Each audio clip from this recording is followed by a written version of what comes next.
Welcome to the Painting of the Week podcast, where we look at some of the most significant paintings throughout history. Introducing your hosts, Phil Grabsky and Laura Bentham. Welcome to this week's Painting of the Week. And we've come out of our, where we normally do the podcasts, and we've come to a place called Charleston House in Sussex, not far from where both Laura and I live in Brighton.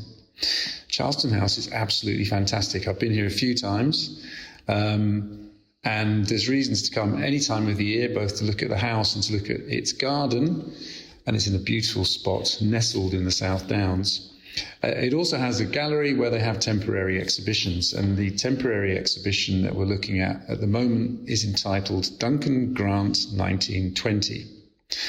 Now, for those of you who listened to this podcast before the 13th of March 2022, I can but thoroughly recommend that you make your way down here, make a beeline, and come and see the exhibition for yourself and come and see the entirety of the paintings that are on view. It's really spectacular. I must admit, I had kind of high hopes, and they've been exceeded. The paintings are really beautiful and very stimulating. We've chosen, as our painting of the week, something called Room with a View, or The Room with a View. And as I say, obviously painted by Duncan Grant. Now, there are 31 canvases in this exhibition. The curator is Dr. Darren Clark, who can't be with us, but all credit to him for putting together the show. Charleston House. So Charleston House is a very, very interesting place. Presumably, perhaps some of you have heard of the Bloomsbury Group of artists and writers.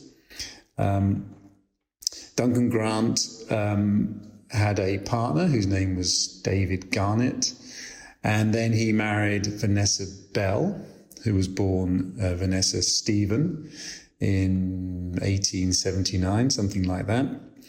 And she's famously the sister of Virginia Woolf, who was obviously born Virginia Stephen 3 years later. So she was 3 years younger than Vanessa. And when they lived in London, the Stephens initially lived in Mayfair. They were from a relatively well-to-do family, but they moved to Bloomsbury, which is near to the British Museum. And they kind of formed, it was a meeting place for friends, kind of people that would come, Roger Fry, Maynard Keynes, and they would discuss ideas, politics, and of course, art. 1920, sorry Laura, I will let you speak at some point. Right. Laura is here. I am here. Enough of the background. Let's look at the picture. So, Laura, hang on, because you've got to say, because I'm so excited today because, like I said to you, I've actually never been in an exhibition where there's no people. There's no people. So, Phil, you walked in and this is just normal behaviour for you. I'm just really trying to hold it together here because this is just so exciting. I'm so excited. And then we picked this painting, which is incredible. And luckily you just read the history of the group, because to be fair, I was worn out yesterday trying to work out what was going on with all of them. I mean, they were quite a group, weren't they? It was really complicated. So Duncan, David and Vanessa are basically in a kind of three-way relationship. Yeah. And openly so, as far as I can tell. So what this picture shows... Yes. So, I mean, there's lots to talk about. But first of all, with this picture, Duncan and Vanessa had a child born on Christmas Day, 1918, so just really weeks after the war has finished. And the daughter is eventually called, is Angelica? Angelica. I believe. And initially, the daughter was a little bit poorly. But then a doctor came by and changed the diet, and the baby started to thrive as a result. So what we have here, it's a very peaceful scene in some ways. The lounge doors, living room doors have been thrown open. It's a beautiful spring day. You can see the blossom on the trees. Yeah. And Vanessa and her daughter, presumably this is spring 1919, sitting on a chair. Her legs are up and the baby's kind of nestled comfortably against her. But on this painting though, Phil, I couldn't even see the baby. I mean, you really, really struggle to see or make out, even when you're back the detail of, you can just, can't you? But I was struggling a bit, in fairness. The thing I find so interesting about this painting, and in reference to that, is he's clearly, this is 1919. And we're going to talk about his influences, but you can see his painterly influences so clearly. And, this has got Matisse written all over it, Cézanne to some extent. I mean, he's so influenced by the Impressionists and the Post-Impressionists, their love of colour, for example. But I think you're right. I think you have to look quite carefully. And when you look, first of all, you start to see how your eye has been tricked into realising that she's lying in that chair. Because actually, the closer you get, the more indistinct it becomes, the more abstract it becomes, which is very clever. You wouldn't necessarily at first see the baby, but then if you look carefully, you can see what I think is her hand, which is supporting something. And I don't know, maybe I'm making it up. Maybe she's wearing a pair of gloves there. Hard to tell. But that blue is presumably a kind of a shawl around the baby. Yeah, I don't know. I just can't. Actually, this time I really can't. I'm struggling on that one. I love this painting, though. In amongst all these others as well, we were allowed to pick which one we fancied. And this one... Oh, we both chose this one. Yeah, stand out for sure. But I really am struggling to see that baby. Well... I feel like we're going on some the woman in the boat thing we did before. But I mean, but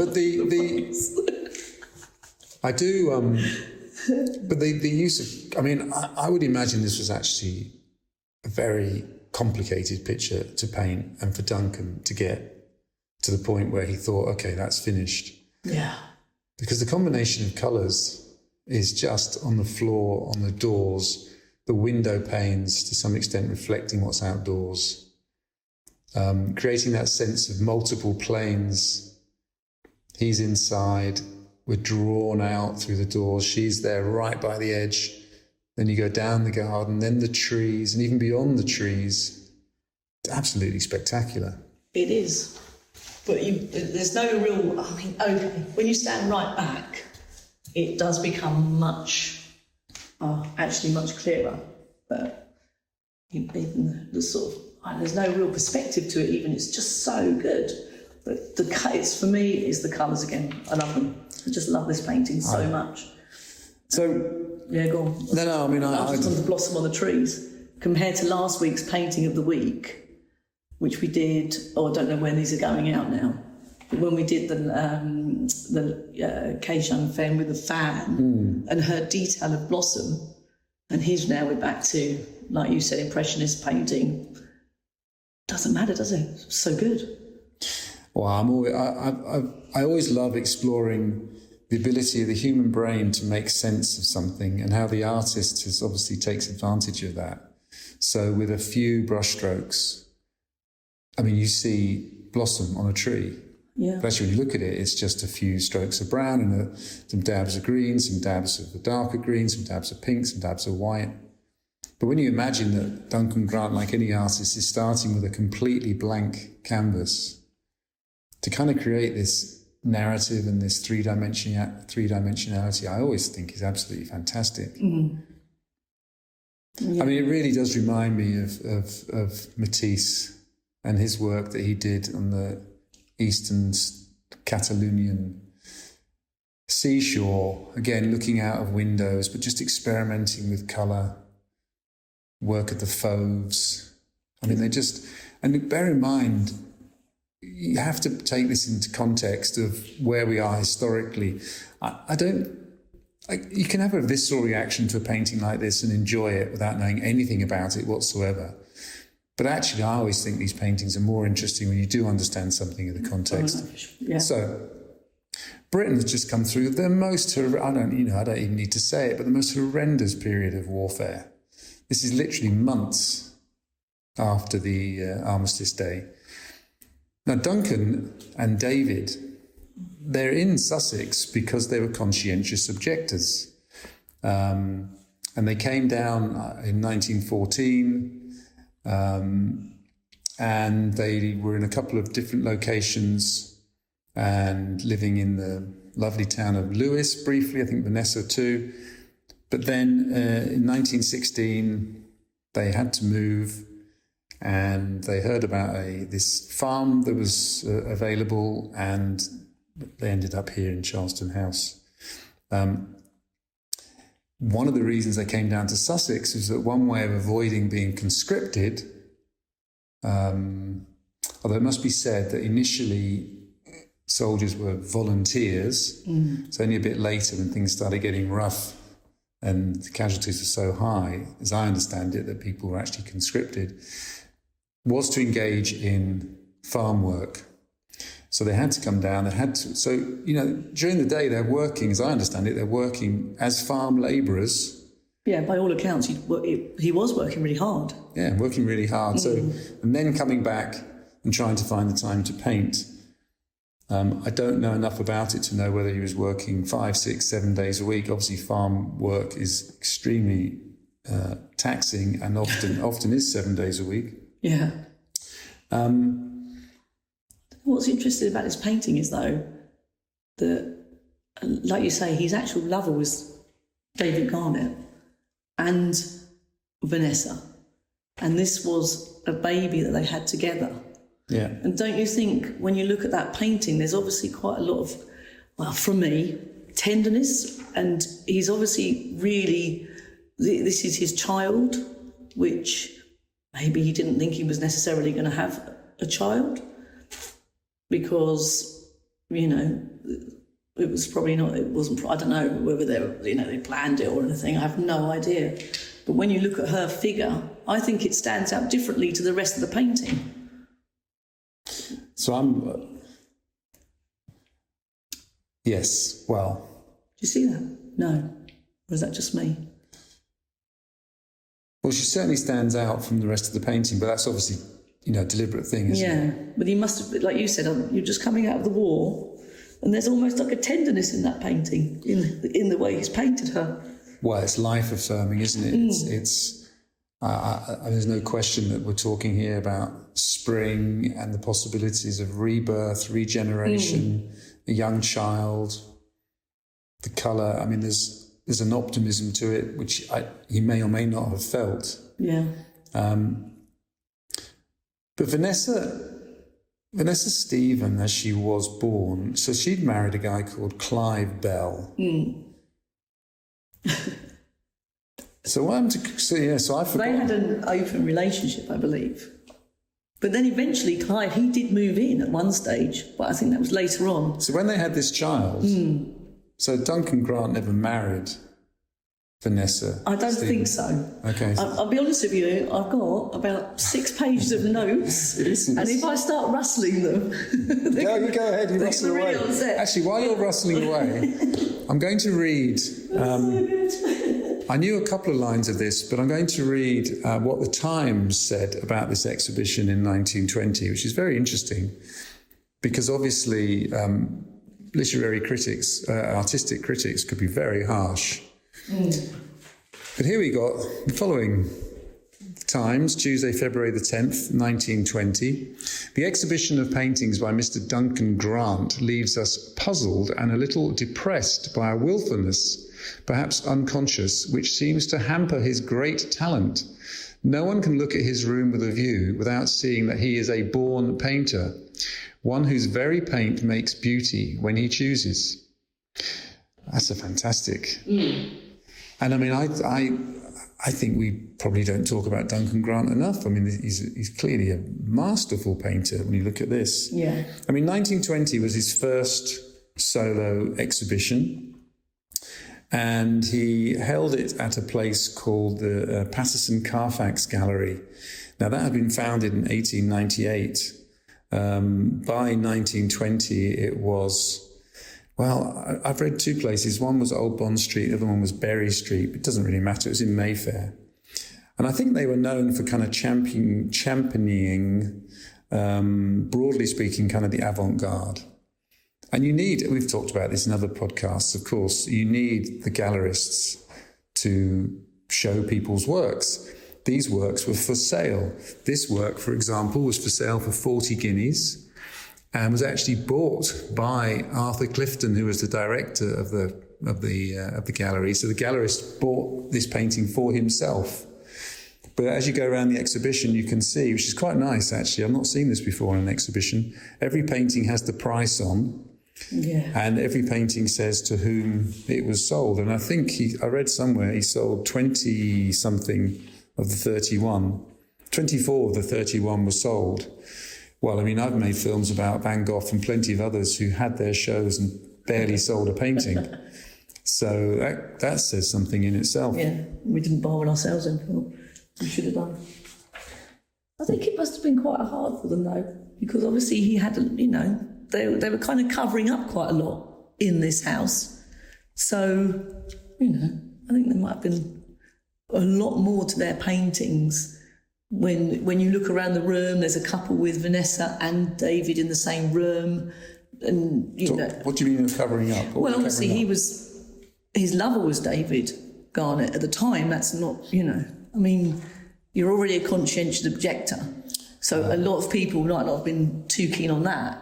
And so you've got to work doubly hard to make. Then you're living in this house, and I'm assuming then probably looking over their shoulder quite a lot. And they've got this Vanessa's got an open relationship with Clive. So there's quite a lot going on. So you can imagine the freedom they felt in this house. Yeah. Which they expressed. If you actually take a tour of the house, everything's painted. I mean, it's one of those, it's every cupboard, every stairwell, every alcove. I mean, it's beautiful. Yeah. And that love of decoration, that love of colour. And so, the freedom to discuss, the freedom to argue, the freedom to paint, the freedom to behave more or less as they wished sexually. What it must have been like when they walked into Lewes or walked into Brighton or wherever the nearest Eastbourne, Berwick, or you just don't know, do you? You wonder. I mean, I wonder whether they dressed outrageously, whether they talked outrageously, or whether they were a little bit more cautious. I mean, I think they would have been plenty of people would have lost. I mean, don't they say every family suffered loss in the First World War? Yeah. So how did people feel about those that were clearly conscientious objectors? I mean, these are not, people would have known these were conscientious objectors, and I'm sure they must have thrown barbs in their direction. Yeah, for sure. And then we might have analysed what was, the sort of relationships they were all having. I don't know. I do not know. I mean, Grant, at this point, so he's born in 1885, so what is he? He's 34, 35. Mm-hmm. Like just about every artist we look at, Laura, he travelled to Europe in the early 1900s. In particular, he went to Picasso's studio. I remember talking about that in the film Young Picasso. Picasso had this extraordinary studio and a pretty rundown block in Montmartre, but it was just full of artists and people just wander in and out, look at each other's works. Very interesting place. One of those that was part of the Bloomsbury Group, a guy called Roger Fry. 1913, I think, they founded something called the Omega Workshops, and they produced furniture and pottery and textiles designed by young artists, including Grant and Bell. Mm.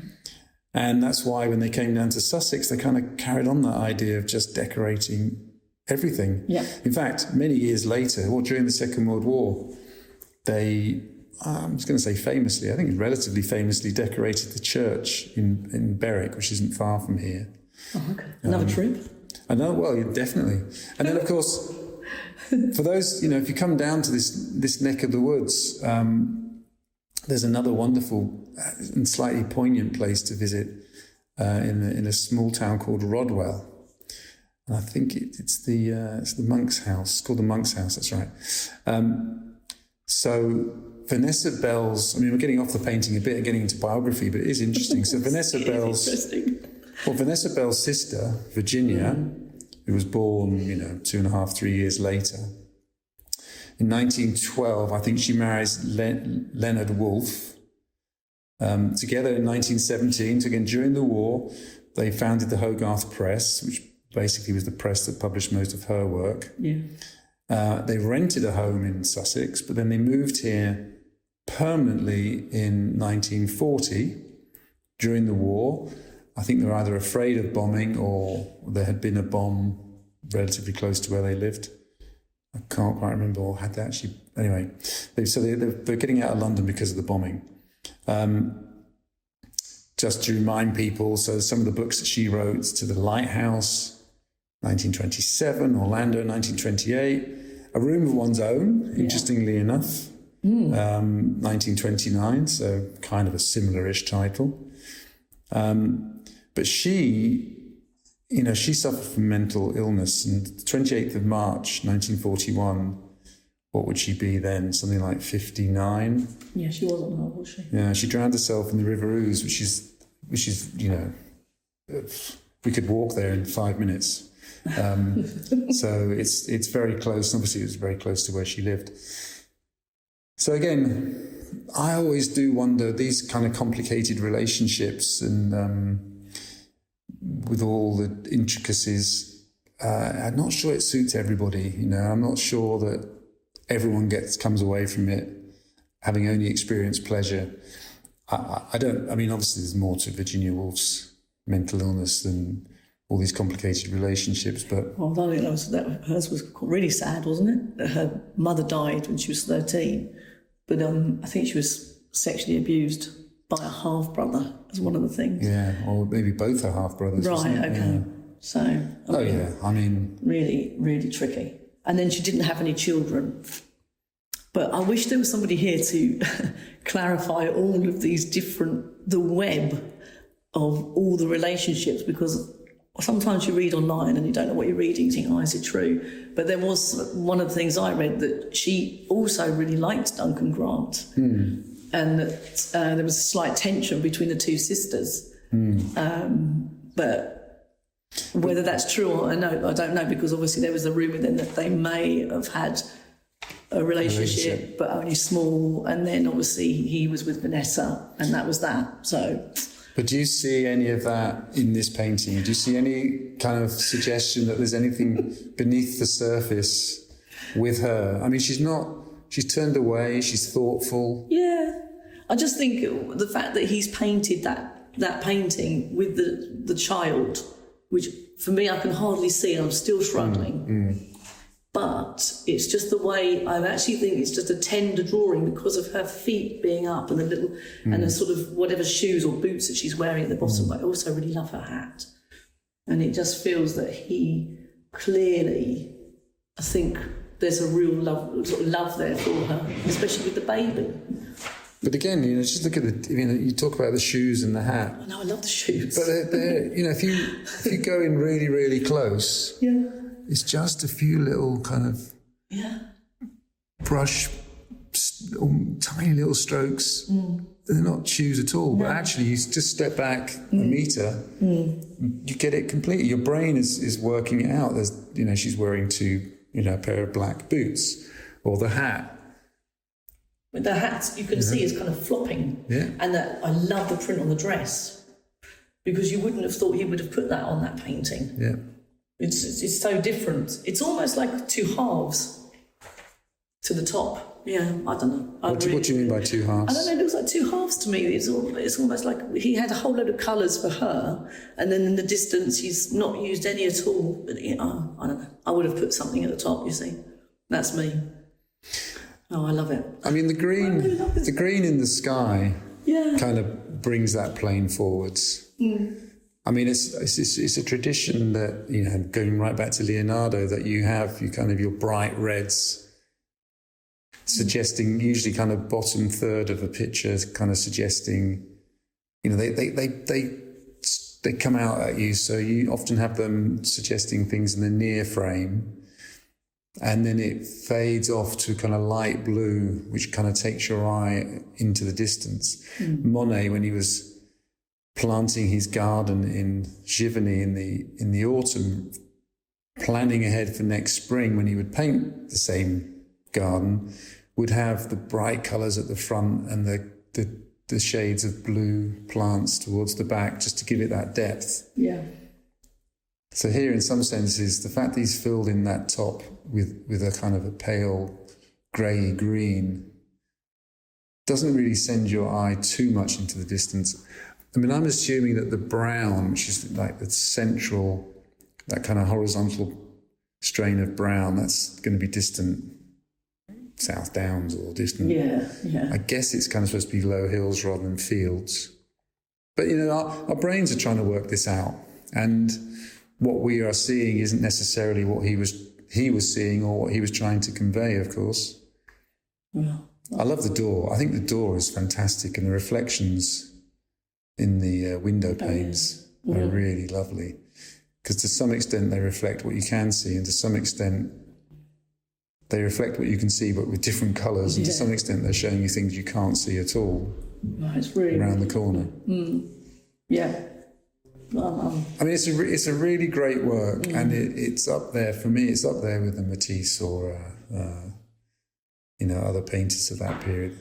We've done some great paintings of people in chairs reclining. Edward Hopper, People in the Sun, we've done. Yeah. And then we've done Howard Hodgkin, Mrs. Acton in Delhi, sitting in... and if you put all three together, there's no connection really, but they're all full of people sitting in these lovely, lovely scenes. I mean, I doubt that Hopper would have seen this, but certainly Hopper was very influenced by his time in Paris and the Impressionists and the Post-Impressionists. Okay. And Howard Hodgkin, why not? He could have seen this. He might have done. He was obviously absolutely an extraordinary colourist. Yeah. I mean, Duncan Grant went on to live until 1978. Yeah, which is... So there's another 60 years. Yeah. That he's living and painting. Fantastic work. And as I said, for those of you that can get here before the 13th of March 2022, do try to. And those of you that can't, just look up Duncan Grant. And anytime come to Charleston House, because it's fantastic, and there's plenty of permanent art everywhere around, not least the nature in which it sits. Yes.